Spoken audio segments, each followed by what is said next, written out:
Welcome to Catholic Connection with Teresa Tomeo, keeping you connected to your faith and your world.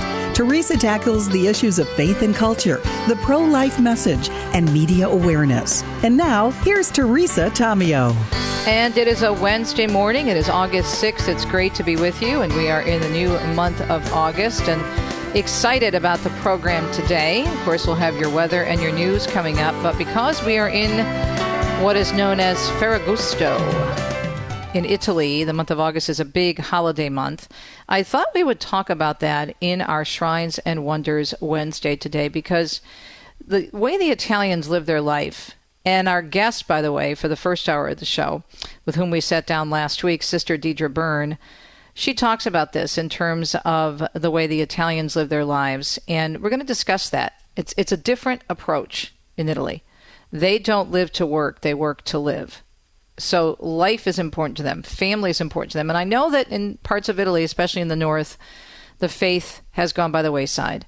But the traditions of the faith is still very present, and they still have a deep love and a respect for the Blessed Mother, especially for family, and the general, I would say, moral teachings of the church. But my pastor, who studied in Rome and misses a lot about Rome, is doing a series in his bulletin articles about reflection and relaxation and the importance of pondering.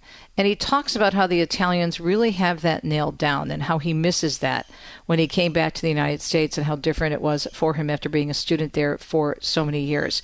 So we'll talk about Ferragosto, and then we'll also explain how it is tied into the Assumption, of course, of the Blessed Virgin Mary, coming up as it always does on August 15th. And then, as I mentioned, we will be talking with the one, the only Sister Dede Byrne, who was in studio last week for interviews with Father Mitch Pacwa. You can go to the archives, of course, on our YouTube channel to take a look at the interview on Father Mitch Live on Wednesdays if you missed it. But she talks about discernment and takes us through her journey as a religious sister, a surgeon, of course, and someone who served in the armed forces, soldier, surgeon, sister. Amazing sister in Christ, an amazing witness to the faith. Sister Dede Byrne is going to be sitting down with us. And we did this actually last week, but I wanted to share it with you. And then, as I mentioned, we have Shrines and Wonders Wednesday. Right now, though, on a Wednesday morning in early August, let's see what's happening with the weather and what the forecast is going to be like for you wherever you are in the U.S. of A. And then we'll check the news on a Wednesday. As far as the weather goes, the National Weather Service says extreme heat will begin to peak across the desert southwest.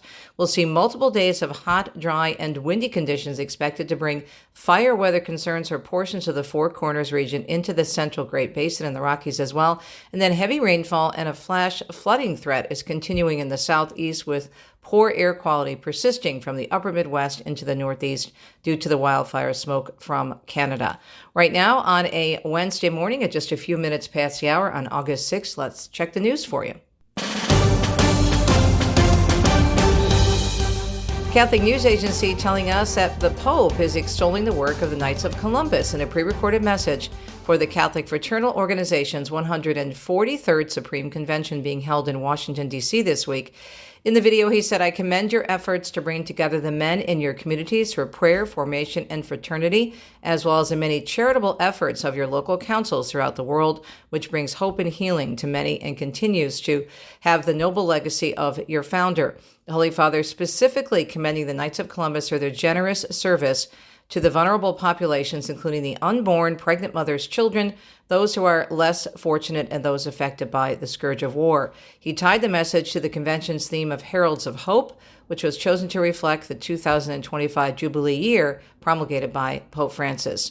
And results of a new Gallup poll revealing that Americans have a much more favorable view of the Pope than a number of other prominent U.S. and global figures. The polling company surveyed over 1,000 adults living in all 50 states in the District of Columbia. The margin of sampling error 4 percentage points at the 95% confidence level. The participants were asked from July 7th to July 21st if they have a favorable or unfavorable opinion of 14 figures making headlines in the news.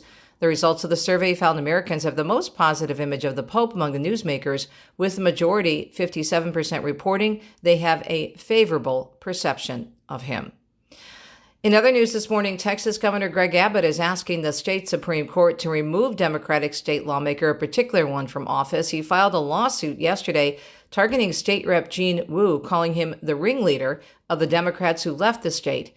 More than 50 Democrat lawmakers fled to block a Republican-led congressional redistricting plan. Abbott says House Democrats abandoned their duty to Texans based on voting results and must face consequences.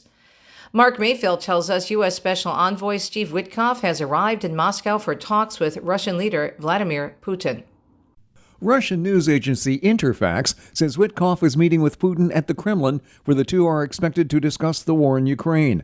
President Trump has set a Friday deadline for ending the war between Russia and Ukraine and is reportedly considering more tariffs against Russia based on the outcome of the talks. Putin is calling on Russia to give up control of its eastern territory, now claimed by Russia, and to abandon its plans to join NATO. Ukraine has called both demands unacceptable. I'm Mark Mayfield. The Clintons are being subpoenaed in the congressional investigation into late convicted sex offender Jeffrey Epstein.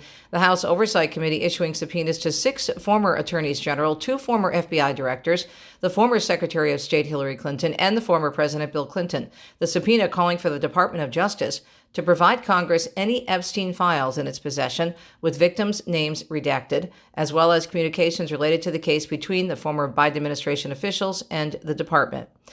And millions in the southeast, as we mentioned in the weather, are under a flood watch as rain and thunderstorms hit the region over the next few days. The same cold front that helped develop a tropical storm Dexter off the coast of the mid-Atlantic is now bringing a separate threat to some southeast states throughout the week, and it could stretch, they say, all the way into the weekend.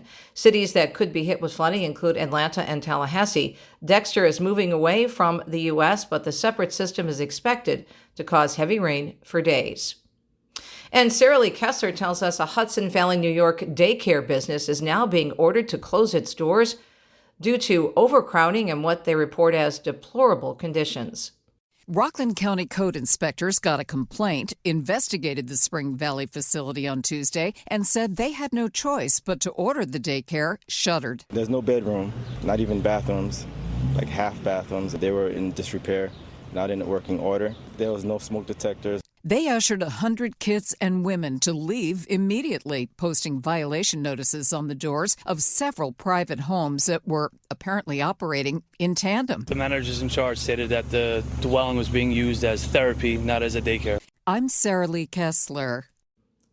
President Trump says he's working to make sure wildfires don't disrupt the 2028 Summer Olympics in Los Angeles. Speaking from the White House this week, he said Governor Newsom has to allow more water to flow into California from the Pacific Northwest. I've been fighting with them for a long time about allowing the water to come down from the Pacific Northwest, essentially. Trump also saying California's protection of the Delta smelt has to stop. He blamed efforts to protect that species for the devastating Los Angeles wildfires back in January. The Transportation Secretary and interim NASA Administrator Sean Duffy is outlining the space agency's accelerated plan to build a nuclear reactor on the moon. We're in a race to the moon, in a race with China to the moon, and to have a base on the moon, we need energy. He said that reactor will have to generate 100 kilowatts of output, which is about the same amount of energy a 2,000 square foot home uses every 3.5 days.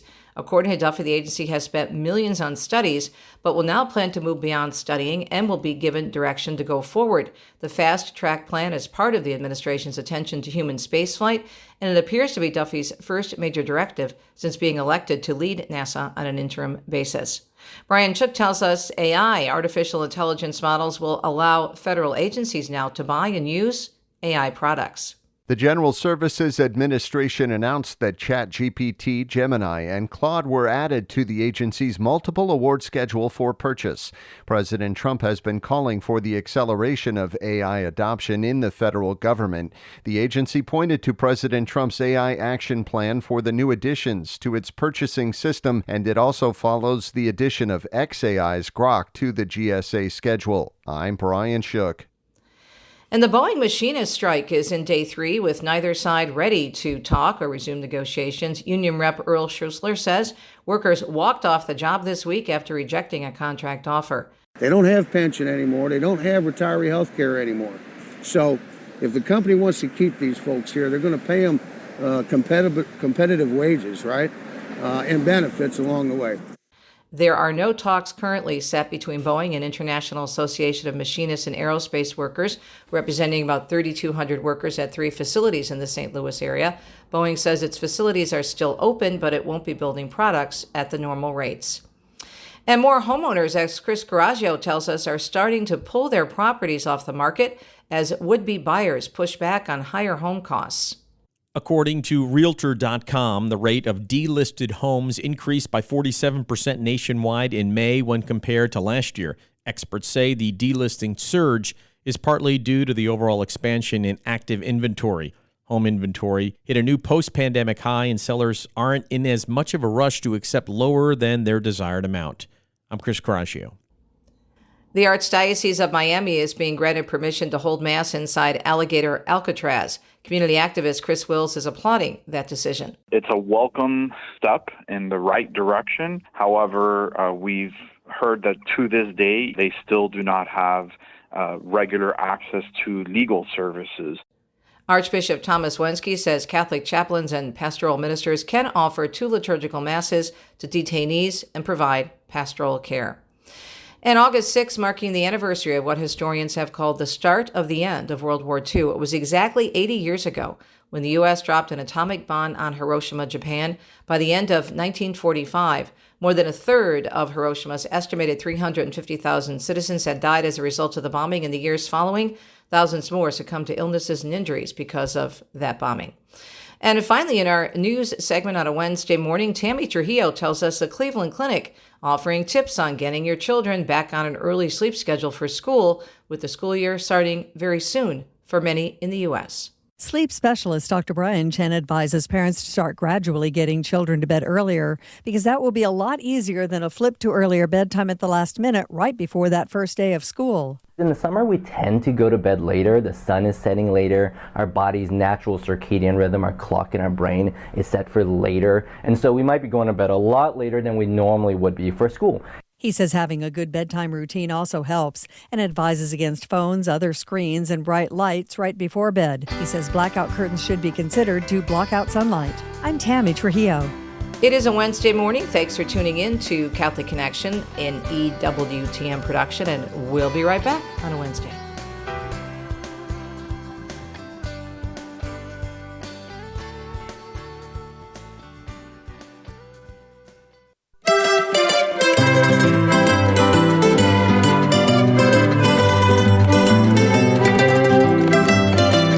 If you could see me right now in my home studio, you'd see my head going back and forth. I love this music. It reminds me of the Tarantella, the dance from southern Italy.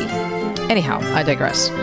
It is a Wednesday, which means Shrines and Wonders Wednesday, shifting things a little bit so I could have some more time with you to talk about a very important event in the month of August in Bella Italia, that being Ferragosto.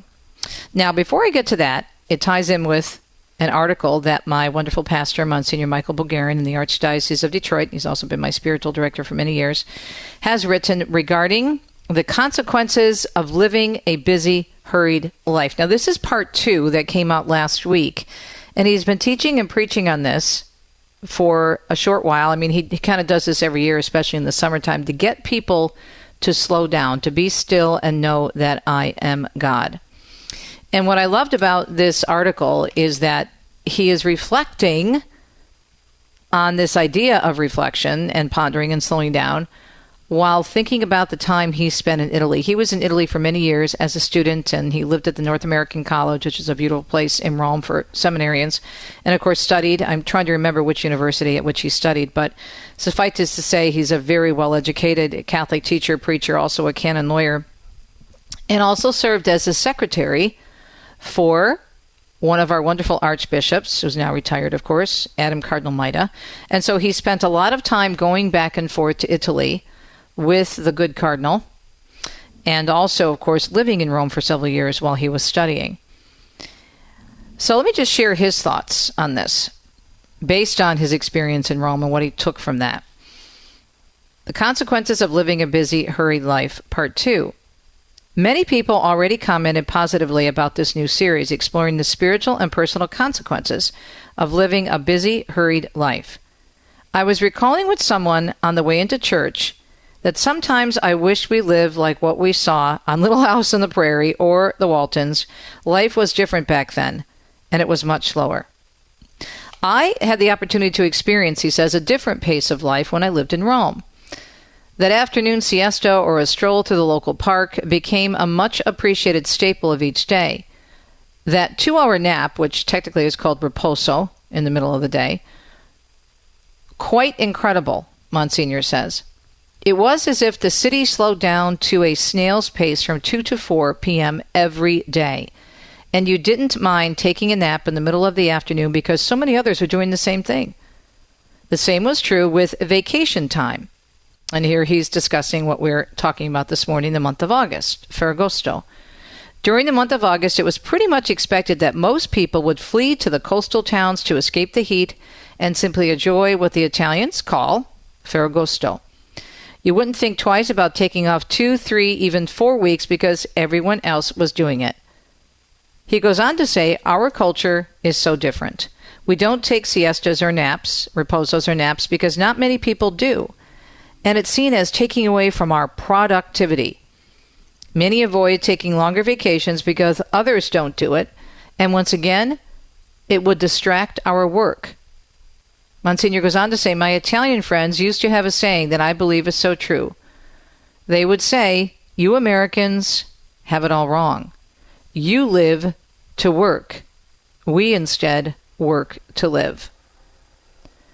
Living to work has taken a toll on our health and so many of our relationships, including our relationship with God.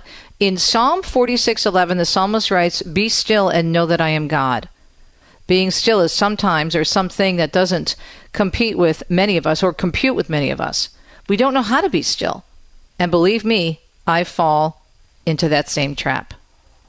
He goes on to say, we need to be intentional in our quest to spend time with God. That means making Sunday celebrations of the Eucharist a priority in our lives. We need to make time for prayer. We need to make time for solitude. When St. Pope John Paul II made his apostolic pilgrimage to the U.S. and Canada, he had this to say to the young people gathered at the Louisiana Superdome on September 12, 1987. If you really wish to follow Christ, if you want your love for him to grow and last, then you must be faithful to prayer. It is the key to vitality of your life in Christ. Without prayer, your faith and love will die. If you are constant in daily prayer and in the Sunday celebration of the Mass, your love for Jesus will increase, and your heart will know deep peace, such as a world could never give. And so this deep peace and this quiet time with prayer ties directly into reflection, relaxation, taking time off, and taking time with God and family. And that's why the month of Ferragosto I find is so interesting. Now, it started out many, many centuries ago. The name comes from Caesar Augustus, and it was meant to be a holiday for the workers in the field, the agricultural workers. And then eventually, centuries later, the church built it around because of the influence of Catholicism, Christianity, Catholicism more particularly, around the beautiful feast day of the Assumption of the Blessed Virgin Mary. Now, all through the month of August, because of Ferragosto, there are beautiful celebrations. And one of the most favorite and most popular and most well-known is the Palio race, which happens in Siena in August, which is a fascinating horse race in the middle of the beautiful Piazza del Campo, one of the most beautiful piazzas in all of Italy. That's just one example of the kind of festivities that go on. There are different markets and fireworks and different saints that are honored. And you go to the coastal towns and there's different fish festivals. And it's all built around this idea of rest. And yes, in many places, for example, in our hometown in central Italy, in Umbria, even outside of Ferragosto, and I love this. Sometimes it can be inconvenient if I forgot to get coffee cream or eggs or something, and the stores are closed. But we know that we have to get to the store, to the grocery store, by 1 o'clock in the middle of the week, except for one store in our area that stays open all day long. But the vast majority of ones close down for 2 or 3 hours. The clothing stores, maybe you'll find a pharmacy open for emergencies, but most of the stores shut down and they go home for a riposo, a rest, a nice pranzo, the main meal with their family. So this idea of working to live, in other words, what you do for a living is going to support your way of life, is what's prominent still in Italy, despite the fact that, again, many people have fallen away from the faith. And even the idea of an aperitivo, which is, I would say, similar to happy hour in the United States, is meant to slow people down. The word aperitivo comes from aperto, or to open. Aperto means open. And what it does, it's supposed to open your palate, your appetite, prepare you for a nice meal. And so even there with the aperitivo, the idea is you are getting ready for something special. You are slowing down to enjoy, number one, your time with friends as you're drinking maybe your Aperol Spritz or your club soda or your glass of wine, whatever you're drinking, and you're served something maybe a little salty like olives or some potato chips to get the appetite going. And then you move on to a nice dinner or cena. The whole idea is it's all done in steps. It's not let's just have a quick beer or chug that Diet Coke or that regular Coke and let's go off to grab a pizza. No, it is all about slowing down, being still and knowing He is God, spending time with family and friends, and most importantly, spending time in prayer to appreciate life more. My paisans, they don't live to work, they work to live.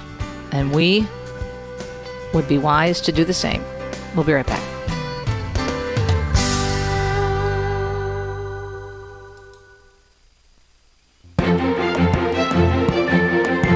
Welcome back to the second hour of Catholic Connection. Great to be with you. And whatever time of the day it is, it's always great to catch up with someone as dynamic and important in terms of evangelization and pro-life witness as the amazing Sister Deidre or Dede Byrne, Roman Catholic religious sister, missionary, surgeon, and retired U.S. Army colonel.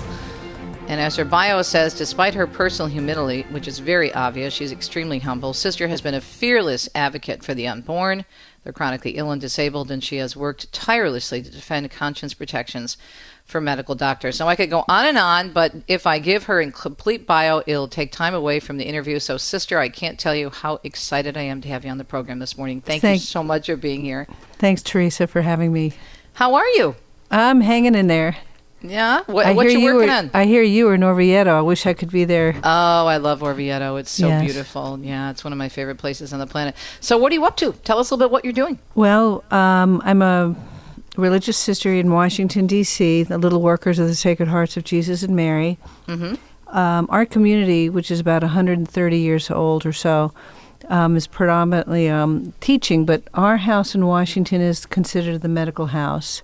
So I am a general surgeon predominantly, and I do free surgery for the poor, still operating, still practicing, because practicing makes perfection.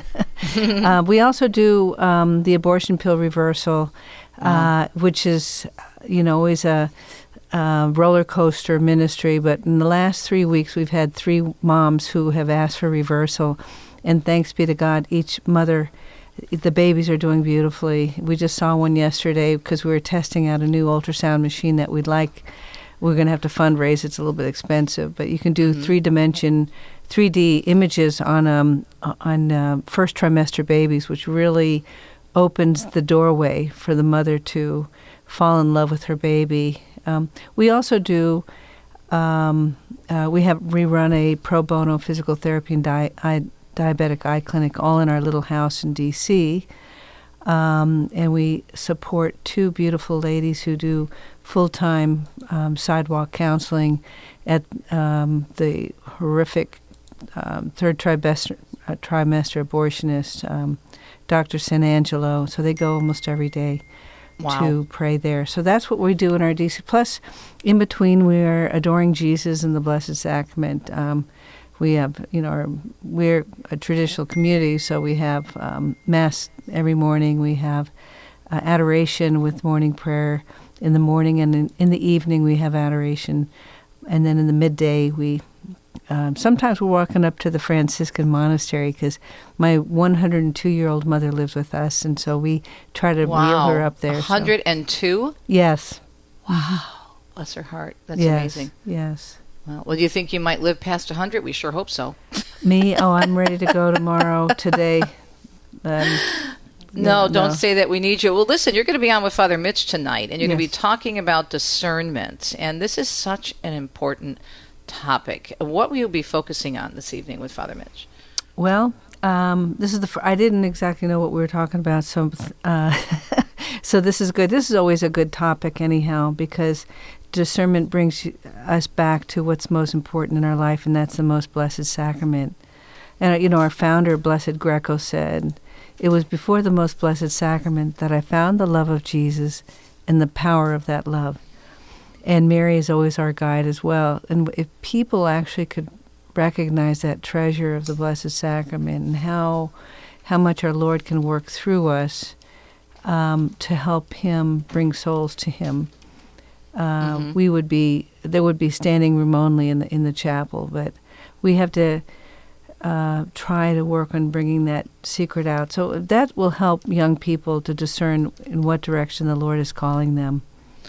It's so important, though, a continued discernment, because I remember my husband's a deacon. He's a deacon in the Archdiocese of Detroit. Mm-hmm. And when he first started out in the diaconate, they told us that you're discerning now as to whether, and of course they're discerning too, the formation people, as to whether the deacon candidates are right for the vocation. But they always told us, and as a wife, you have to go through the program with your husband, that you're discerning all the way through. It's not, okay, I've discerned, I think I need to be a deacon, I'm going to go forward, and then it ends.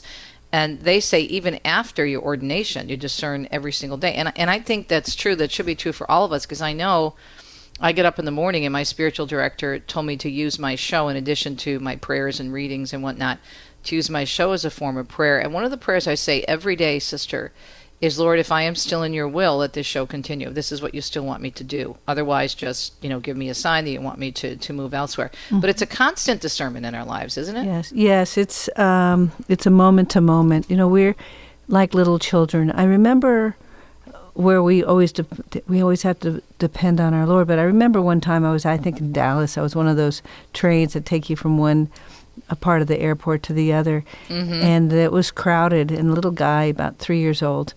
And it got the train was a little bit rocky. He didn't look up. He just put his hand up, and the mother put her hand down, and they grabbed each other's hands. Aww. And I think that's how we're supposed to be, that we are like little children who reach out to Christ every day to know that He's carrying us through and guiding us. And I found in my own life, and especially in discernment, that it was when I finally emptied myself of my own desires. Yep. All of a sudden, things started happening, and it wasn't what I envisioned. It was something totally different, but it's always a joy.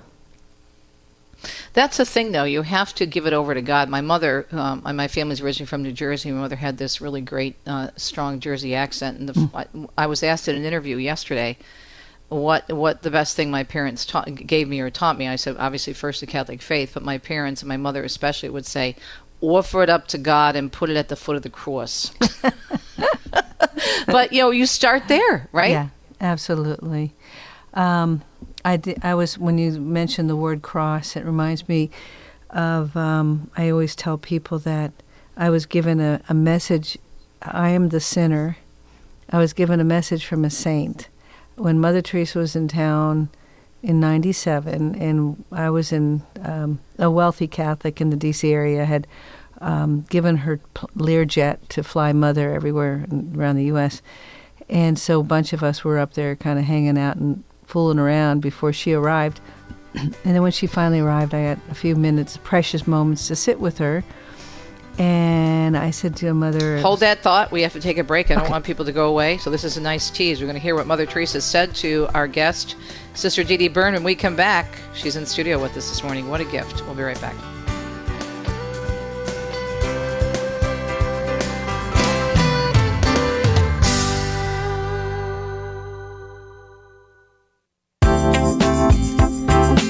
Hope we're having a beautiful day. We are here at EWTN. We have an amazing guest in studio with us. What a gift to spend time with the beautiful Sister Dede, with Dede Byrne. We're talking about discerning God's will and other topics, and you can check out our beautiful order, Little Workers of the Sacred Hearts. It is littleworkersofthesacredhearts.com. And there's a beautiful book all about Sister. It was written by a friend of mine, actually. Lisa Carson will mention that as well. But Sister, you were keeping people on the edge of their seats, as we say in radio, and you were saying that you had a very profound conversation with Mother Teresa. Tell us about it. It was in -- and she had just finished her time in Washington. She had received the congressional an award given by the congressmen and women, and humbly she accepted it. And so she's on a plane. I was up there in the area of the plane, and the sisters gave me a few moments to just be with her. And because I was still discerning, I was perpetually discerning. I was a surgical resident still. I was still training, so I couldn't enter. But I sat with her, and I was saying, Mother, I was questioning about maybe whether she would be welcoming physicians and, where I could actually practice. And she looked at me and she said, keep your eyes on the cross. That was it. She had very powerful but simple messages that really cut to the core. And I tell people that, so a saint spoke to a great sinner, me, and I share with all you future saints that we must keep our eyes on the cross. And the Lord will help us understand what He wants for us. It may not be immediate, and also our Blessed Mother, she's our guide. And, she gave her life sacrificially like no other human.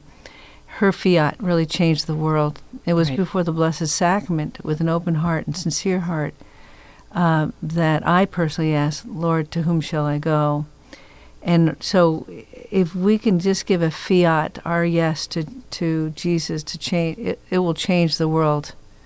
Well, St. Catherine of Siena says, when you are whom you are meant to be, you will set the world ablaze, right? Mm-hmm. Exactly. And I think so many of us miss what we're supposed to be because we have an idea in our head, and we all do this, of, okay, this is what I'm doing now. It's working well. It's going well for my family, but we have this desire in our heart maybe to go in a different direction, but we kind of suppress it for a variety of reasons. That's why there has to be constant discernment. Mm-hmm. Yes. Yeah, exactly. I think, and again, a lot of people say, where would you or how would you best proceed with this? And I always tell everyone, go to the chapel, spend a few moments before the Blessed Sacrament, just thanking Him. The little mnemonic acts, adoration, thanksgiving. Adoration, contrition, thanksgiving, and then supplication, asking for prayers. And that little mnemonic will help you, to guide you to spend time before Him. Because a lot of people will go into the chapel and say, I'm not sure where, what to do or what to say. Remember Holy Mother St. Teresa of Avila would talk about watching the hourglass. And also counting the bricks on the wall. I love her because I was named after her patron saint, so I take great comfort in this huge mystic. Oh, I know. Of which I am not, right? And not a saint hardly. And she was so funny, but she was so real. She talked about being distracted. Well, Mother Angelica was the same way. Yeah, exactly. I love her because of that, her humanity. Mm-hmm. And you are a saint in the making, though. Don't say you're not a saint. You're a saint in the making. We're all saints in the making. That's true. Thank you. Thank you, Sister. Yeah. At what point, and let's go back to when you were discerning your vocation as a religious sister, were there particular messages that enabled you to move forward? What was it, if people are listening and they're discerning maybe a vocation to the diaconate or even to another part of the religious life? Well, I didn't really have locutions or anything, but my mother will say, and all moms know their kids the best, that my vocation started in utero. And so it wasn't really it was more of a feeling, a drawing of, a certain way of life. So my dad, who was a thoracic surgeon in Virginia, he was donating to a couple of missionary communities, and we'd get all these pamphlets, and I was the type of kid that would just stare at those pamphlets, and you could just feel the excitement I could feel the excitement in my heart. It's very much like, I think, St. Ignatius of Loyola. Remember when he was injured and he's looking first at, thinking about his girlfriend, and then he would read books on the saints or read books about, read the Bible. And that excitement and that love was longer lasting when it was of God versus something that's not of God. So for me, that was sort of how it happened, in the sense that anytime I was doing something where I was forgetting about myself and doing things for others, it was long lasting and joyous. And I nurtured that in high school, doing some volunteer work, and in college, volunteering to, do some inner city teaching, or working with children with Downs. I mean, if you want to look at the eyes of God, look at a child with Down syndrome. Total love and joy. Joy. And no judgment at all. So that's how it happened. But because I went to med school, it was a miracle. That's a whole long story, but I went to med school, and then I went on and trained in the Army to help pay for the tuition. So that's how I ended up in the military. It was in 1978, I guess, when I signed on that dotted line. And then I did missionary work, and then went on to do surgery, because I felt called to really be a missionary, and I felt surgery was really going to be the best way to prepare for that. And so...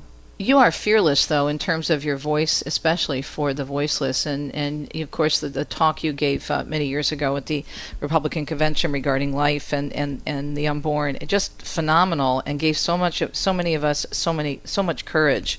What's the message you have, sister, for those in the pro-life movement today? I mean, we are doing a lot better. We're seeing Planned Parenthood facilities around the country shut down, defunded for a year. Other efforts, of course, the Supreme Court overruling Roe v. Wade several years ago, but there's a lot of work. We have to change hearts. That's the biggest thing. That's it. You hit the nail on the head. We have to pray. We are simply God's instrument. He's in charge. Don't get discouraged. Keep up your beautiful, godly work. God will answer prayers in ways that are way beyond we could ever imagine. So you mentioned the RNC. I was in the chapel in 2020 in August. I was a little bit concerned about the rhetoric of the other side, who were touting to be Catholics but not really supporting life like a Catholic should. And so I sat in the chapel and I prayed, Lord, let me be your instrument, let me be your voice for life in any way. And I was actually saying it in a way of apologizing. I didn't feel like I was doing enough for him. And about an hour to 2 hours later, the White House called and asked if I would speak at the RNC. Wow. And I said, can I speak for the unborn? And they said, yes, you can. And so that's how that unfolded. So when I was praying, I was thinking more about getting involved with 40 Days for Life, this kind of earthly level thinking. But God will take your prayers. You pray with an open heart and a sincere heart. He will answer those prayers in ways that you will never, ever, ever imagine. It's incredible. It's incredible. That just gave me the chills, though, because I think if when we watched you, we thought for sure this was planned long term, because it was a very important event and you're such an incredible speaker. But to think, it goes back to originally about what we started to discuss, the importance of praying and discerning before the Blessed Sacrament. And God's like, okay, well, here you go. There's an event coming up, so bada boom, bada bing, sister, we got you there. But that was incredible, but such a direct answer to prayer, but in a very different way, right? Yes, because I did get attacked a bit. Had all sorts of mean names, but. After 29 years in the Army, having 5 brothers, and I'm used to. You're hardly a wallflower who can take some criticism. Yeah. What I was going to say, I blocked a little bit about what I was going to say, but. Talking about that it was a direct and very quick answer to your prayer, but very different than very different than you expected. Right. It was anything that I had pre-planned. One thing, because our community is predominantly, we're Italian based. We're in Italy, in our mother house is in Acre, if you ever get down there. Which is where? I'm not familiar with southern that. Calabria. That's where my father's family is from. So, well, yeah. Calabria. So our Mother General was like, I had told her that the White House had invited me to speak on life, and she thought that was great. Brava, brava. But then when she heard it was at a Republican convention, she said, we don't do political things. And I said, the sanctity of life, the unborn, is not a political issue. It's a moral and a theological issue. And when it's the unborn in the womb of the mother being slaughtered, ripped, torn, it is a reflection of what's going on in this world. It's sort of like the center, the ground zero, the tsunami of what's happening with marriages falling apart, contracepting, the transgender ideology, euthanasia, which is now my new fight, by the way, euthanasia. So we have to nurture this, the unborn, because that will, if we can stop that, we'll stop everything else. Right.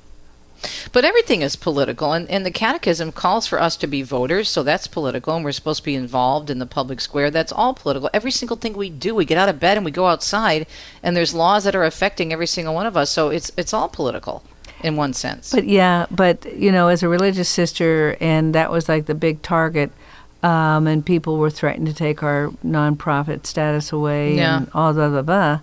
I tried to express that this child, I know what I was going to say now, but this child, all children are made in the image and likeness of God, and we had to protect it from that very beginning, from the womb to the tomb. But I mean, this the gift that you have in speaking. I mean, you're so multifaceted in the gifts that the Lord gave you. I don't feel like I have that gift, but I do want to say one thing. Sure, go ahead.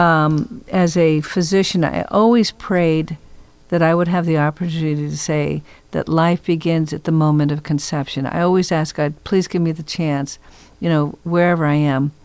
And because if you look on the OBGYN, the academy will say life begins, after that. Everybody's kind of come up with their own definition of when life begins. But it's so clear that life begins at the moment of conception that I wanted to say that, and the Lord answered my prayer above and beyond being able to say that at the RNC. Well, Sister, thank you for spending so much time with us this morning. I know you have a busy schedule at EWTN. What a gift you are. Stay strong in the Lord and don't lose heart. I know you won't. But I also want to refer people to the beautiful book written all about you with my friend, Dr. Lisa Karzan. I know her very well from southeastern Michigan. She's an amazing pro-life warrior. Sister, Soldier, Surgeon. And we have that on the EWTN Religious Catalog. And, of course, we'll be plugging that on EWTN as we always do, including with the appearance of Father Mitch. Thank you, Sister. Pray for me and Deacon Dom. And you go, girl. You keep speaking up for those who can't speak for themselves. God bless you. All right, my dear. Wow. What a gift she is. Thank you, Sister Dede. We love you and we love your ministry. And we're so blessed to have you in studio with us here on a Wednesday morning. We'll be right back.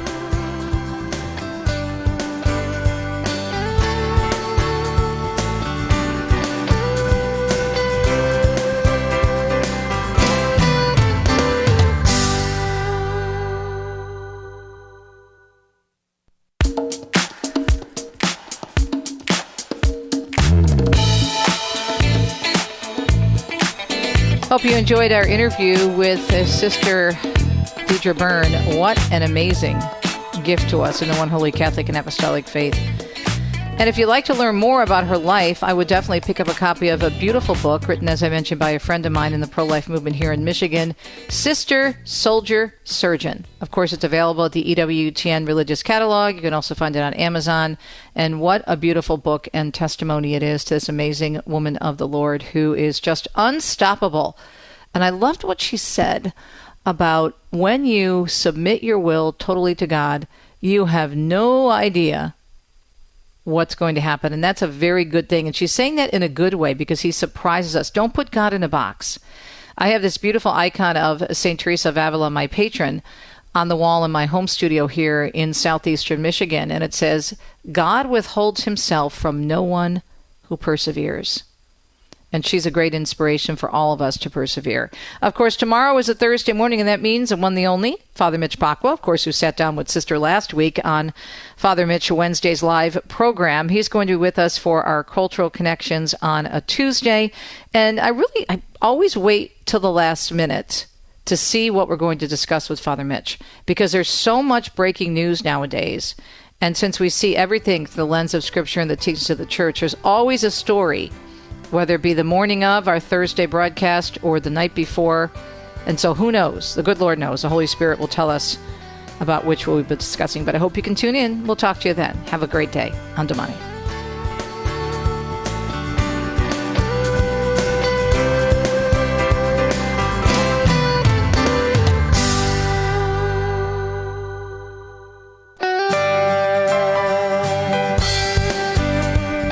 Welcome to Catholic Connection with Teresa Tamio, keeping you connected to your faith and your world. Teresa tackles the issues of faith and culture, the pro-life message, and media awareness. And now, here's Teresa Tamio. And thanks for tuning in to the second hour of Catholic Connection on EWTN Radio Extra. Hope you're having a great day, middle of the week. Here we are in August. Lots of folks getting their kids ready for school, but stay tuned because we have great information to help you not just get through your day, but enjoy it and embrace it, because every day is a gift from God. Coming up this hour, we are going to have a 2 cent segment shortly after the news and the weather and all that good stuff. And then sitting down with my good friend, Deacon Dominic Cerrato. There was a story that came out not too long ago, actually, I believe it was in early July or late June, about the diaconate across the United States of America. What's very interesting about the diaconate, I don't know if you're aware of this, but the United States and Australia have the most deacons in all the world. Now, I found this out when Deacon Dom and I attended the diaconate convocation in Rome, and I think it was in 2015, if I remember correctly, the Jubilee of Deacons. And it was pretty amazing to me. We were actually in the English-speaking section, and our leader, who gave us all of our talks and presentations, was the amazing Cardinal Pell. But even with the United States leading the way with the diaconate program in terms of the number of deacons, we need more. And so why did this research find that not enough men are applying for discernment of the diaconate process? Because even if you apply for it and you're accepted, there is a period where you have to, well, the whole time you're in formation, you have to discern.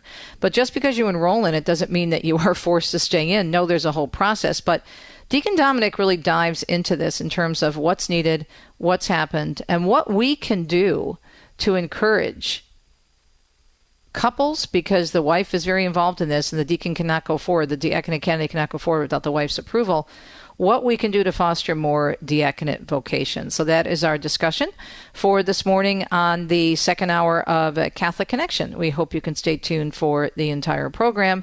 And right now, though, because we have to give you the weather and also the news, let's get started and see what the National Weather Service is saying about conditions across the country. As far as the weather goes, the National Weather Service says extreme heat will begin to peak across the desert southwest. We'll see multiple days of hot, dry, and windy conditions expected to bring fire weather concerns for portions of the Four Corners region into the central Great Basin and the Rockies as well. And then heavy rainfall and a flash flooding threat is continuing in the southeast, with poor air quality persisting from the upper Midwest into the Northeast due to the wildfire smoke from Canada. Right now, on a Wednesday morning at just a few minutes past the hour on August 6th, let's check the news for you. Catholic News Agency telling us that the Pope is extolling the work of the Knights of Columbus in a pre-recorded message for the Catholic Fraternal Organization's 143rd Supreme Convention being held in Washington, D.C. this week. In the video, he said, "I commend your efforts to bring together the men in your communities for prayer, formation, and fraternity, as well as the many charitable efforts of your local councils throughout the world, which brings hope and healing to many and continues to have the noble legacy of your founder." The Holy Father specifically commending the Knights of Columbus for their generous service to the vulnerable populations, including the unborn, pregnant mothers, children, those who are less fortunate, and those affected by the scourge of war. He tied the message to the convention's theme of Heralds of Hope, which was chosen to reflect the 2025 Jubilee year promulgated by Pope Francis. And results of a new Gallup poll revealing that Americans have a much more favorable view of the Pope than a number of other prominent U.S. and global figures. The polling company surveyed over 1,000 adults living in all 50 states in the District of Columbia. The margin of sampling error 4 percentage points at the 95% confidence level. The participants were asked from July 7th to July 21st if they have a favorable or unfavorable opinion of 14 figures making headlines in the news.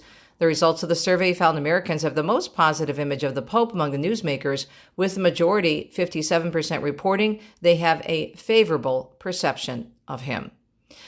In other news this morning, Texas Governor Greg Abbott is asking the state Supreme Court to remove Democratic state lawmaker, a particular one, from office. He filed a lawsuit yesterday targeting State Rep Gene Wu, calling him the ringleader of the Democrats who left the state.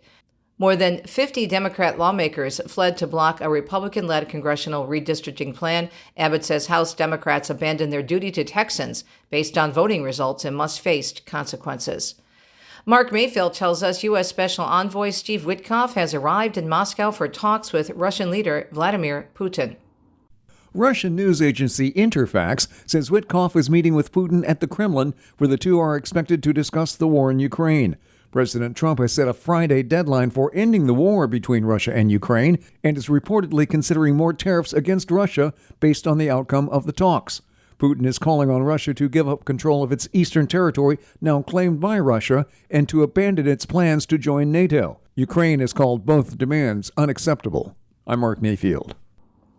The Clintons are being subpoenaed in the congressional investigation into late convicted sex offender Jeffrey Epstein.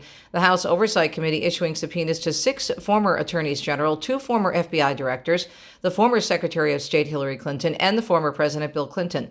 The subpoena calling for the Department of Justice to provide Congress any Epstein files in its possession with victims' names redacted, as well as communications related to the case between the former Biden administration officials and the department.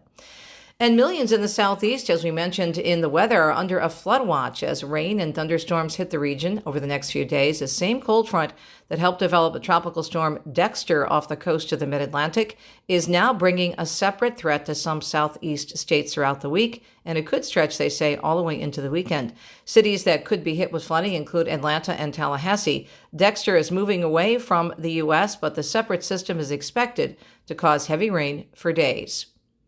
And Sarah Lee Kessler tells us a Hudson Valley, New York daycare business is now being ordered to close its doors due to overcrowding and what they report as deplorable conditions. Rockland County code inspectors got a complaint, investigated the Spring Valley facility on Tuesday, and said they had no choice but to order the daycare shuttered. There's no bedroom, not even bathrooms, like half bathrooms. They were in disrepair, not in working order. There was no smoke detectors. They ushered 100 kids and women to leave immediately, posting violation notices on the doors of several private homes that were apparently operating in tandem. The managers in charge stated that the dwelling was being used as therapy, not as a daycare. I'm Sarah Lee Kessler. President Trump says he's working to make sure wildfires don't disrupt the 2028 Summer Olympics in Los Angeles. Speaking from the White House this week, he said Governor Newsom has to allow more water to flow into California from the Pacific Northwest.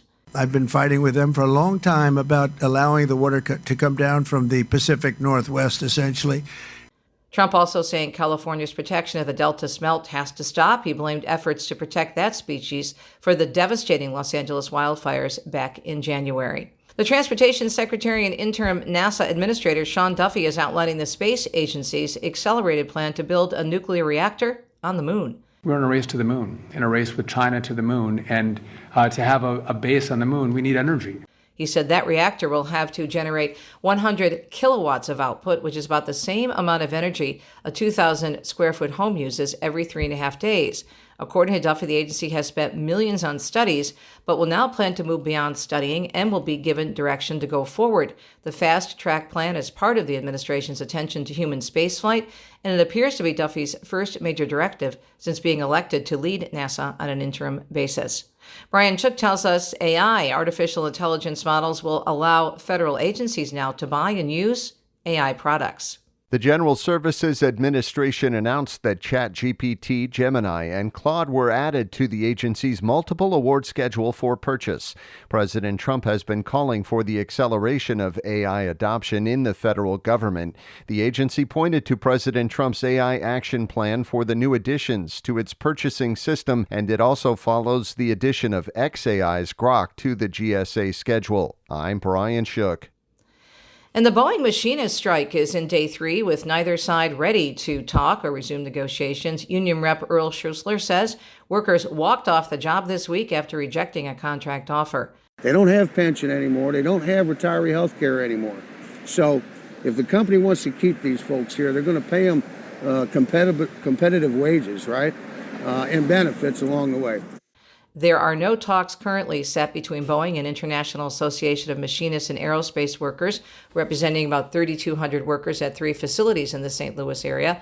Boeing says its facilities are still open, but it won't be building products at the normal rates. And more homeowners, as Chris Coraggio tells us, are starting to pull their properties off the market as would-be buyers push back on higher home costs. According to Realtor.com, the rate of delisted homes increased by 47% nationwide in May when compared to last year. Experts say the delisting surge is partly due to the overall expansion in active inventory. Home inventory hit a new post-pandemic high, and sellers aren't in as much of a rush to accept lower than their desired amount. I'm Chris Coraggio. The Archdiocese of Miami is being granted permission to hold Mass inside Alligator Alcatraz. Community activist Chris Wills is applauding that decision. It's a welcome step in the right direction. However, we've heard that to this day, they still do not have regular access to legal services. Archbishop Thomas Wensky says Catholic chaplains and pastoral ministers can offer 2 liturgical masses to detainees and provide pastoral care.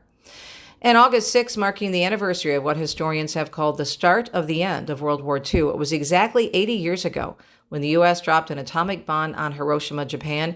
By the end of 1945, more than a third of Hiroshima's estimated 350,000 citizens had died as a result of the bombing. In the years following, thousands more succumbed to illnesses and injuries because of that bombing. And finally, in our news segment on a Wednesday morning, Tammy Trujillo tells us the Cleveland Clinic offering tips on getting your children back on an early sleep schedule for school, with the school year starting very soon for many in the U.S. Sleep specialist Dr. Brian Chen advises parents to start gradually getting children to bed earlier because that will be a lot easier than a flip to earlier bedtime at the last minute right before that first day of school. In the summer, we tend to go to bed later. The sun is setting later. Our body's natural circadian rhythm, our clock in our brain, is set for later. And so we might be going to bed a lot later than we normally would be for school. He says having a good bedtime routine also helps and advises against phones, other screens, and bright lights right before bed. He says blackout curtains should be considered to block out sunlight. I'm Tammy Trujillo. It is a Wednesday morning. Thanks for tuning in to Catholic Connection in EWTN production, and we'll be right back on a Wednesday.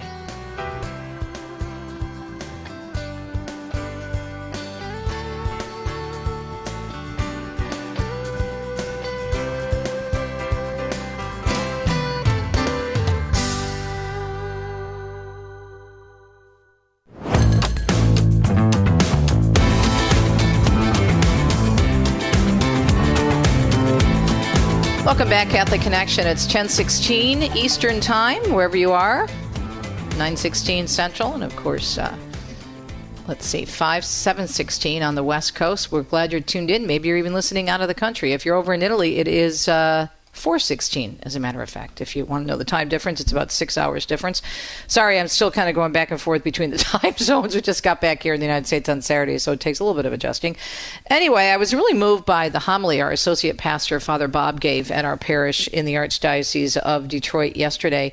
He's such a good homilist. He has a beautiful testimony. Actually, when he became a priest many years ago, probably about 8 years ago now, he actually was on Catholic Connection in the first hour of my program for my Michigan listeners, telling his story. He worked in the automotive industry for many years and had discerned married life and children, but didn't feel God was calling him to that, and had a profound conversion and decided that he needed to be in the priesthood. Anyway, every time he talks about Jesus on the cross, he gets choked up. He did it again yesterday. He's just a very sensitive and beautiful priest, and I always appreciate his insights. But he was talking about the gospel that we heard yesterday, and the Pope also commenting on this, of course, in his beautiful homily to parishioners at St. Thomas Villanova, which is a really pretty little church in Castel Gandolfo. It's very close to the actual Apostolic Palace. I mean, Castel Gandolfo is not very big, and it's like a very short walk from the palace to the little church there in the main piazza of Castel Gandolfo. Anyway, our associate pastor, Father Bob, was talking about the fact that Jesus gives us a little bit more to think about in terms of how we are to respond to this gospel. So let me just read the gospel for you, because sometimes I know we get busy, we forget what the readings were. It happens to me all the time. So this is a parable of the Good Samaritan, which we heard yesterday, and it's from the Gospel of St. Luke, chapter 10. On one occasion, an expert in the law stood up to test Jesus. Teacher, he asked, what must I do to inherit eternal life? And Jesus said, what is written in the law? And he replied, how do you read it? He answered, love the Lord your God with all your heart, with all your soul, with all your strength, and with all your mind, and love your neighbor as yourself. You have answered correctly, Jesus replied. Do this and you will live. But he wanted to justify himself. So he asked Jesus, and who is my neighbor? In reply, Jesus said, a man was going down from Jerusalem to Jericho when he was attacked by robbers. They stripped him of his clothes, beat him, and went away, leaving him half dead. A priest happened to be going down the same road, and when he saw the man, he passed by on the other side. So too a Levite, when he came to the place and saw him, passed by on the other side. But a Samaritan, as he traveled, came where the man was, and when he saw him, he took pity on him. He went to him and bandaged his wounds, pouring on oil and wine. Then he put the man on his own donkey, brought him to an inn, and took care of him. The next day, he took out 2 denarii and gave them to the innkeeper. Look after him, he said, and when I return, I will reimburse you for any extra expense you may have. Which of these 3, Jesus asked, do you think was a neighbor to the man who fell into the robber's hands? The expert in the law replied, the one who had mercy on him. And Jesus said, go and do likewise. All right, so that is a very powerful gospel. Now, our associate pastor, Father Bob, said he looked at it again and thought, wow, look at what Jesus did. So if you look at the way, what Father Bob would say, if you look at the way Jesus responded to the expert in the law, the expert of the law, right? And I love this line, verse 29 in chapter 10 of Luke's Gospel, in this parable, the Good Samaritan. He wanted to justify himself. And don't we all do that? Okay, I just need to make sure, and this is what Father Bob explained so beautifully, I just need to make sure I have the list. I have the list of all the people that I'm supposed to help. So Jesus, you tell me, am I supposed to help this person? Am I supposed to help that person? Who is it? Well, obviously we know, right, some about that. We see it in the catechism, and we've been told as children growing up in the faith, you have to help the poor, the immigrant, the widow, the most vulnerable, the elderly, the sick, right? The unborn, obviously. We're pro-life from womb to tomb. We know all of that. But what Jesus, I believe, and this is what Father Bob said, and I was talking to him about this after Mass, Jesus is saying, okay, but do you have eyes to see and ears to hear? I shouldn't have to give you a list. If you are connected to me, and if you love me with all your heart, all your soul, all your mind, and all your strength, then you should have some insight into the needs of people. You should have some insight. And so what does that mean? That requires us, which I think is a real challenge, and this is what really made me think after my associate pastor's homily, is that we have to work at this, okay? Which means we have to be engaged and we have to be open, because it may not be just that typical list of people that I just mentioned. Now, that's obvious, right? Being pro-life people, we're always going to be concerned with life from womb to tomb. Pregnant mothers who need our help and support, the unborn child in the womb, the elderly, right? against so-called assisted suicide, all these things. So the basics, the poor, make sure that we're tithing properly and making sure we're supporting efforts in our area. We're going to talk about that in the next segment regarding what's happening in Texas and how people are helping. All right, so we support charities, we support the poor, we support others in need. But what does that mean? And what Father said in his homily is it's not always that typical list of people. There could be somebody right next door in our own domestic church, in our own family, that is someone in need of mercy and love. And so God doesn't want us to put that in a box. And this is just a brilliant, I think, answer, where Jesus is telling him, look at this. And you have all these people. And I think it was very, very interesting that he mentioned a priest and a Levite. So this man of the law would recognize that these people who were very official, a priest and a Levite, those should know better, right? But what did they do? They passed by him on the other side. And so if this man's trying to justify himself, he can't justify himself as someone who is very learned and supposedly knowledgeable, and then seeing these two examples of people who are pretty close to his level of ignoring the obvious. So what Jesus is telling all of us is that just because you may, know scripture and know church teaching, it's a lot different than acting on it. And also the fact that it was a Samaritan. Samaritans were very, very much disrespected and looked down upon by the people of the law, by the Jews, of course, so that we know the Samaritan woman. They were considered to be of, uncouth heritage. They were mixed. They weren't pure Jews. And they were looked down upon. And that's why when we see in the Gospel of John and the woman at the well, that the apostles, it says, disciples, when they came back, were shocked that he was talking to a woman. Well, first of all, another example where men didn't have public conversations with women. Women weren't deemed important enough, number one. Number two, it would be scandalous for a man to be talking to a woman in public the way Jesus was engaging this woman at the well. So that's why it says the apostles were surprised he was talking to a woman. But again, this was a Samaritan woman, and Jesus revealed so much to her. And he was revealing to us how we shouldn't, number one, look down on people, and number two, think because we are knowledgeable or maybe have a theology degree or maybe have done a lot in terms of Bible study, think we get it all. Are we really being open? Are we really looking beyond the obvious? You don't need to be hit over the head with the Bible or a catechism to know that you have to help the poor, the immigrant, those in need and physical need. Again, the unborn, the elderly. But you do have to be dedicated enough to the Lord and to constantly pray, Lord, what do I need to do here? Am I missing something or someone that's really in need right under my nose? Just like the Levite, right? And the priest, literally seeing this man half dead on the road and they walk by, not paying any attention. How many times do we do that? And so Jesus is not going to, as Father Bob said yesterday in his beautiful homily, he's not going to put it all in a nice little box for us, because it is a journey. It's a journey of the heart. And as Pope Leo said in his beautiful reflection on this yesterday, both the audience and in his homily, how do we look upon others? Because that's what's revealing what's in our hearts. We don't want to be like the Levite and the priest, looking down on the Samaritan. We want to be, or the poor man, we want to be like the Samaritan who saw with his heart. So we need to think about that. We'll be right back.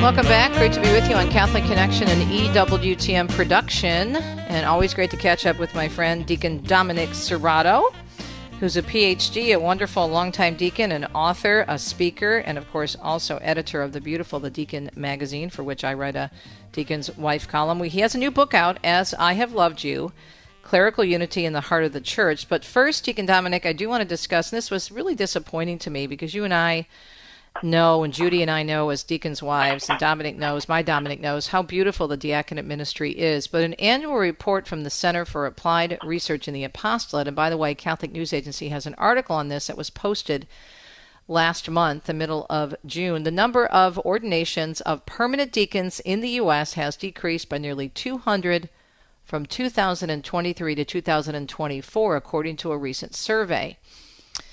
That's very disappointing to me. I'm sure it's disappointing to you as well. Thanks for joining us, Deacon. Appreciate it. That's great to be here with you. So what do you think? Well, I think that you have to look at things not in isolation, but in the broader context. And it can be argued that the diaconate is the largest growing segment in the church. So to see a small dip, especially in light of certain factors which we can discuss, factors which I think are genuinely temporary, is simply a little downturn in an otherwise upward rise. Okay, so what are we looking at? What do you think is impacting this slight dip, do you think? Well, I think, first of all, post-COVID vocational lag. There's a disruption in nearly every aspect of diocesan life as a result of COVID, including diaconal formation programs, ordination schedules, discernment retreats, and even in-person parish ministries. And these are key touch points for identifying and nurturing vocations to the diaconate. Some dioceses, including the one I work for, the Diocese of Joliet, actually delays our intake of a new class, which would account for part of this lag. There's certainly an aging diaconal corpus, I should say, not corpse. So many are going out where we have fewer coming in, but young people are unfortunately being discouraged for coming in the diaconate. I think this is most unfortunate because if God calls and it's a genuine call, he's going to provide the grace. Other factors, including cultural shifts, formation, and limited resources, all of these add up to a slight downturn in an otherwise rising trend within the diaconate. You mentioned something, you said that young people are being discouraged from applying for the diaconate. Why is that? Well, I think the diaconate hasn't fully entered into the Catholic imagination, and people tend to see it as this sort of the grandpa club or a retirement vocation. Consequently, when people have young families, some deacons and some priests have actively discouraged young people from entering the diaconate, saying, wait till your family is settled. Now, that may well be the case in some cases, but the point here, Teresa, is formation is discernment.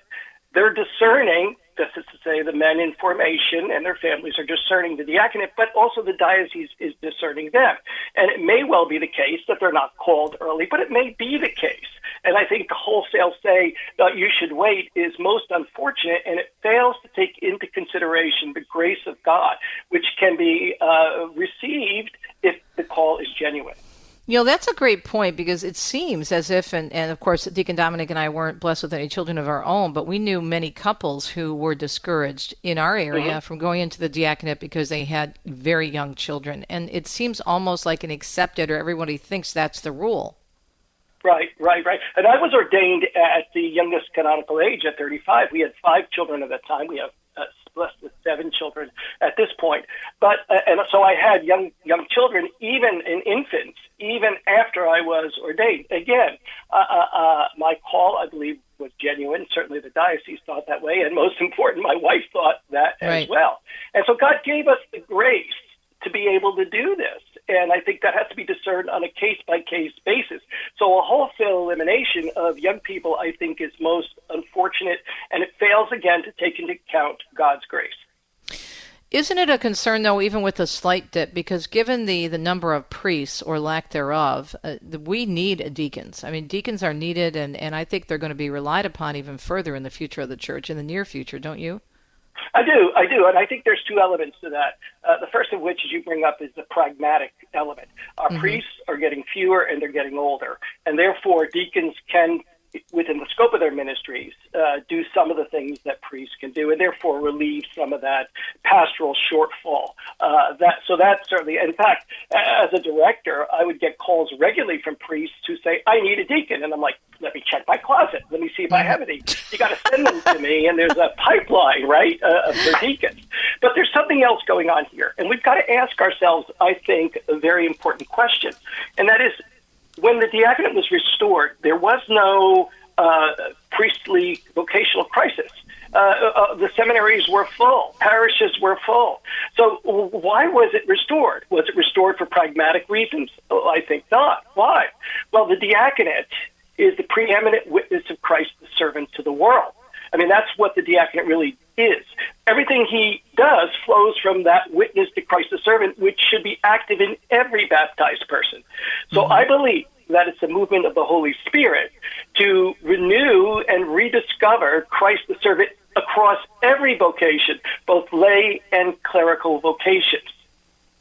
What can we do to really promote the diaconate? Because it's such a beautiful ministry, and it's not just a ministry, as you said, unless you're a single man who's going into the diaconate. But if you're usually it's a married man, and most of the married deacons, most of the deacons in the United States at least, are married. What can we do to promote the diaconate? Well, certainly from the inside out, deacons themselves can promote the diaconate simply by the exercise of revealing Christ the servant in their various ministries. But the other thing is that, and this is from Deacon James Keating, he speaks about it not entering into the Catholic imagination.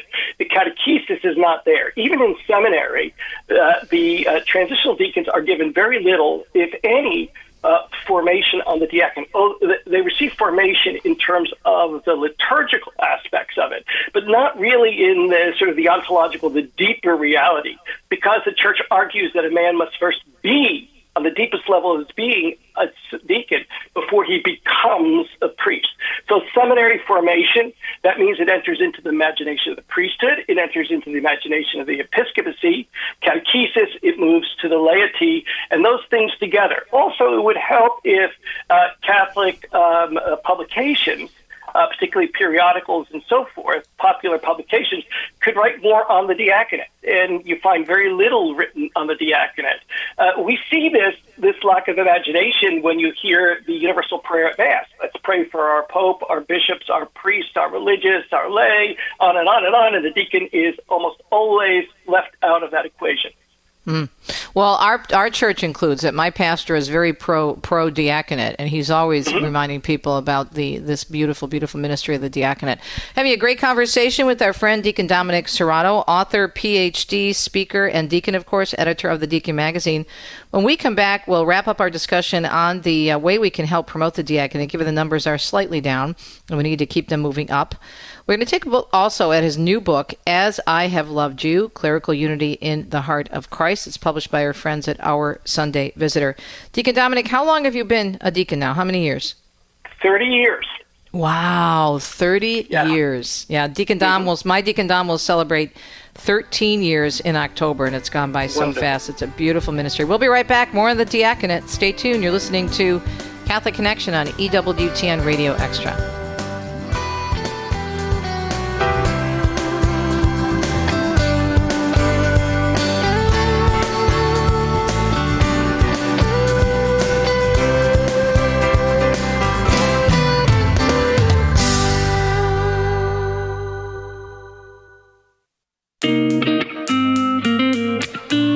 Always love catching up with my paisan and my good friend Deacon Dominic, another Deacon Dominic Cerrato, talking about the slight dip in diaconate numbers over the last couple of years, but we always want to be positive and look at the glass as half full versus half empty. But before we move on to your beautiful book, any final thoughts, Deacon Dom, on how we can make a difference in the diaconate to get more people encouraged? Because, it's such a beautiful ministry, not just for the men, but for the wives as well. I love being a deacon's wife. Yeah.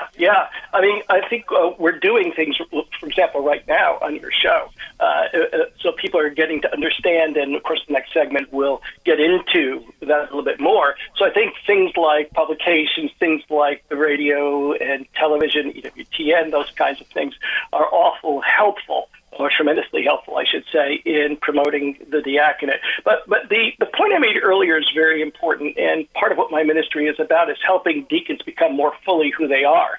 And I think that we can talk about the diaconate, but when they see the diaconate, people see the diaconate, actually Christ the servant incarnate in the very work.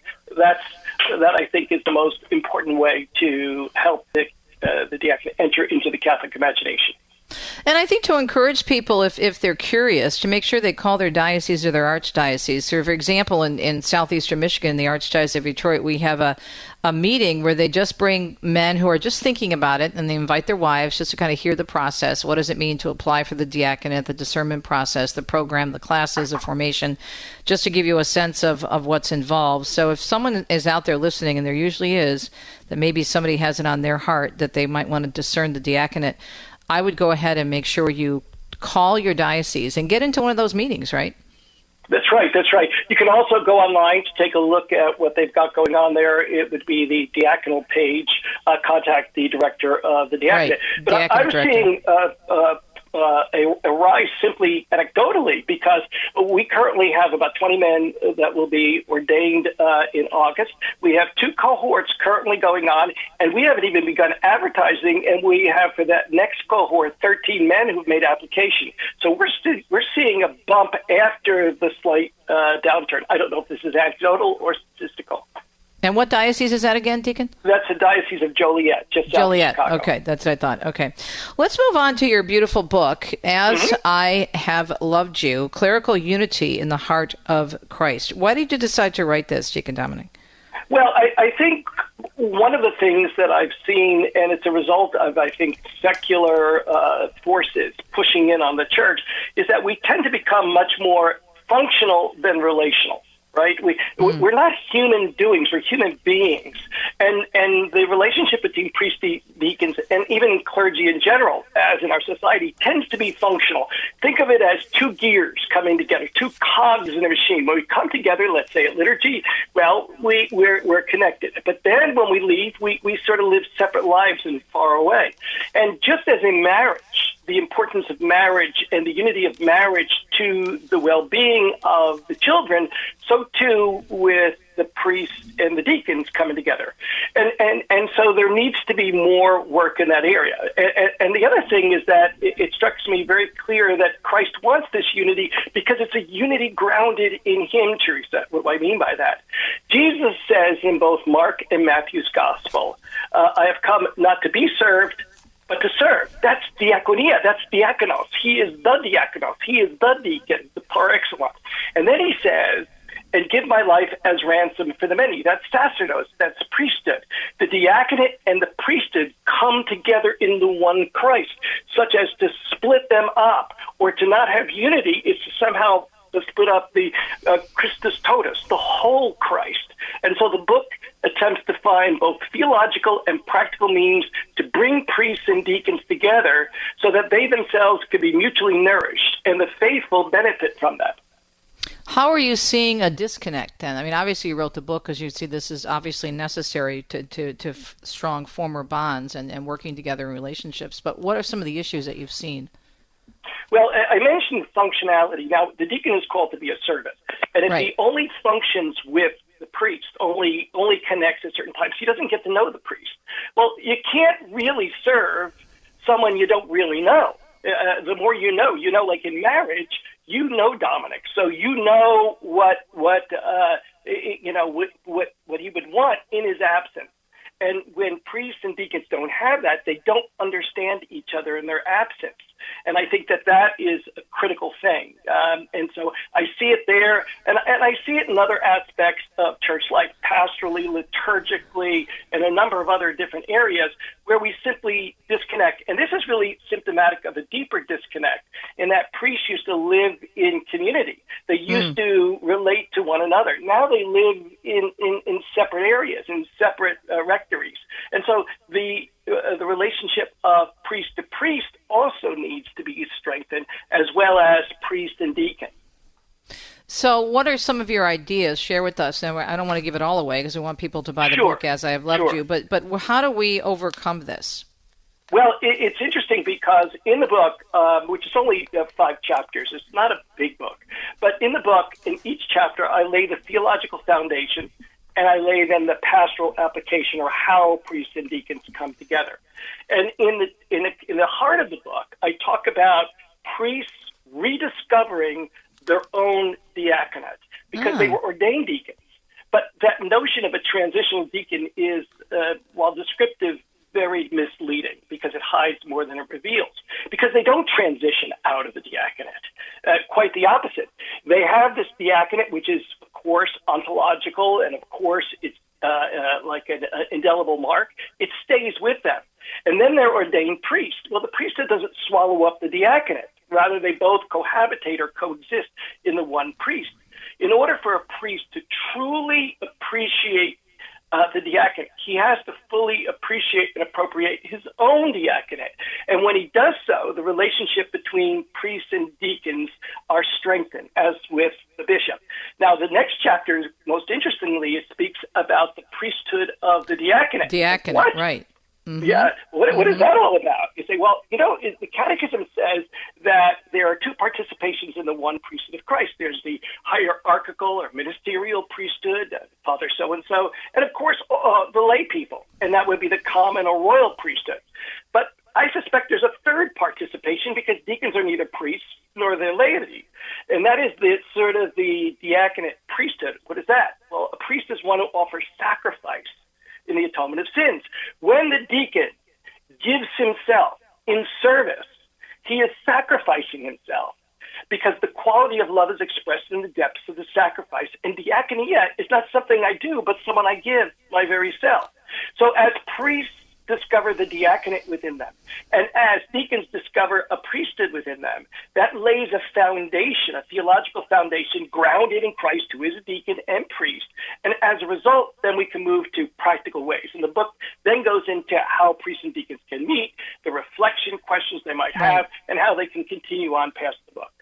Why did you feel the need, which I think is great, I love that, I do that in a lot of my books as well, because it gets people to stop and think, but why the reflection questions? Why did you think that was necessary, Deacon? Well, first of all, it provides an opportunity for both priests and deacons to come together, because if we just come together, guys are funny that way. We don't just get together for coffee and just chat about things.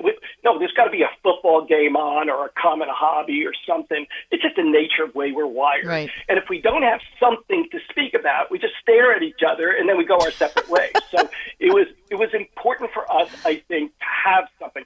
The other thing is to use an unfortunate analogy.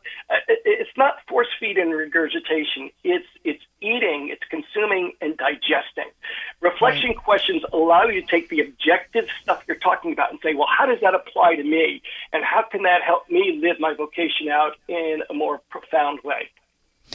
I don't think those ideas, and I think they're very powerful, and going through the book, it really caught my attention as a deacon's wife, the diaconate in the priesthood and the priesthood in the diaconate. I don't think I've ever heard that before until I picked up your book. Mm-hmm. Yeah. And it was a shock to me, too. They say even a blind pig can stumble on an acorn. And sometimes I stumble on a few acorns. But it arises out of, goes back to my own formation, particularly theological formation, and the influence of Pope John Paul II and his personalism. So having in my path books developed the theology of the diaconate and then developed a theology of holy orders because, and I describe in the book, a triptych, right? You got the bishop in the middle, and then the two flaps, the two sides are the priest and deacon. Well, if one is partially closed, the diaconate, it obscures the other parts. Moreover, the whole story can't be told unless both sides of the triptych are open. Developing the theology of the diaconate, the next natural consequence was and holy orders, how do these come together? And so this book really is part of a series of 3 books in which we deal with the servant reality now in the clergy. Is this something you'd like to see in diaconate formation and priestly formation programs? I think it would be very helpful. Oh, yes, absolutely, because I think that until we understand the full nature of holy orders, we're not going to understand the full nature of Christ, who is diakonos and sacerdos, who is deacon and priest. And Christ is the perfect revelation of God the Father. And so when that's obscured, well, something of that revelation is obscured. But when that's revealed, God's revelation, which is ultimately a divine love outpoured, when that's revealed, then the whole world benefits from it. Not just the church, but the whole world benefits from it. How much emphasis in your research and work over the years, Deacon Dom, have you seen the seminaries and the formation programs for priests talk about and help them with their diaconate to make it a really big part of their process to priestly ordination? Because I can remember so many priests, even some who are now bishops, when they were serving their their diaconate portion of their ministry at our parish. They go on to be great priests. Now they're bishops or whatnot. But I don't remember hearing too much about that step, except to recognize that they were in that transitional period on their way to priesthood. In seminaries, unfortunately, there's very little formation with regard to the diaconate. And Deacon Keating, myself, and about 3 others wrote a piece in the a journal describing the lack of priestly diaconal formation in priestly formation. I spoke one time to a vice rector of a major seminary, and I asked him about that. He got a little defensive, and he said, "Well, we're ordaining priests." And I said, "But you're also ordaining deacons, right? I mean, how could you be open to a sacrament you're not prepared for?" So, right. And I talked to a priest, and he said to me, "Well, we had sacraments." And I said, well, "Okay, so you had sacraments, and there are 3 categories of sacraments, one of which is the sacraments of service, and then you've got 2 of those, one holy orders, one marriage, and then holy orders, you got divided into 3. So that's not sufficient. So there isn't a lot of formation and that's unfortunate, because again, I think when the priest discovers his diacon, this is critical, he discovers something about his priesthood. So look, a priest is a priest in a coma when he's asleep, right? But his priesthood enters the world through his diaconate. Think about this. We call it priestly ministry, ministerium, diaconia. And so if they don't fully embrace their diaconate, they're going to attenuate their priesthood. Wow. Really important stuff. And I hope this book gets into the hands of, even if men are listening right now and are thinking about applying for the diaconate, get a copy of this book. And I really hope dioceses pick up on this as well. As I Have Loved You, Clerical Unity in the Heart of Christ, by our guest, my friend, Deacon Dominic Cerrato. How do we get the book? Well, you can get it through Amazon or Sunday Visitor would be the best place to get it. And even lay people, if they want to get that for their priests and deacons, that would be a great thing too. Well, my deacon husband, as I told you, when the book came in the mail, he even grabbed it from me. I had to grab it back in order to do the prep for this show. Deacon Dom, always great to talk to you, my friend. Give Judy my love, and we will talk soon. Again, get this beautiful book, friends. It's just really well done and very quick to read, too. As I Have Loved You, Clerical Unity in the Heart of Christ. We'll be right back.